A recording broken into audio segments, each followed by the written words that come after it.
அண்ணாமலை, பெரியாருக்கும் நிகழ்காலத்துக்கும் சம்பந்தம் இல்லைன்னு சொன்னீங்களாமே. நீங்க அறவேக்காடு தான் அப்படிதான் பேசுவீங்கனாலும் நாங்க எப்பவுமே ஆதாரத்தை முன் வச்சுதான் வாதத்துக்குள்ள வருவோங்க. ஒரு 65-70 வருஷத்துக்கு முன்னாடி பெரியார் ஒரு புத்தகம் எழுதுறாருங்க.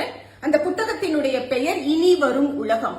அதுல நிறைய விஷயங்களை குறிப்பிட்டு பேசுறார். அதுல 2 விஷயத்தை மட்டும் நான் இங்க எடுத்துட்டு வந்திருக்கேன். ஒன்னு, பெரியார் சொன்னது, கொஞ்ச நாள்ல இந்த உலகத்துல இருக்கக்கூடியவங்களுடைய சட்டை பைகள்ல கம்பியே இல்லாத தந்தி சாதனம் ஒண்ணு இருக்கும்னு சொல்லியிருக்கார். இன்னைக்கு செல்போன்ஸ் எல்லாரோட சட்டை பையிலையும் இருக்கு. அடுத்ததா பெரியார் அவர்கள் அந்த புத்தகத்துல குறிப்பிட்டு சொல்லி இருக்கிறது, ஆண் பெண் சேர்க்கை இல்லாமலே இந்த உலகத்துல குழந்தை பிறக்கும்னு சொல்லி. அதுவும் இன்னைக்கு நடந்திருக்குதுங்க. ஃபர்டிலிட்டி சென்டர்ஸ், செயற்கை கருத்தரிப்பு மையங்கள் வழியாக இன்று அதுவும் நடைமுறைக்கு வந்திருக்குங்கும் பொழுது எங்க யாருக்கிட்ட பெரியாருக்கும் நிகழ்காலத்துக்கும் சம்பந்தம் இல்லைன்னு சொல்றீங்க?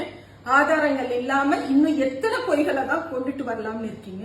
ஒரு ஆளுமே 145 கட்சி பெண்கள், பாஜக பெண்கள் கம்ப்ளைண்ட் கொடுத்திருக்காங்க. கேசவ விநாயகம் அந்த ஆளு RSS காரன் ஒருத்தனால 142 பேர் கம்ப்ளைண்ட் கொடுத்தாங்க.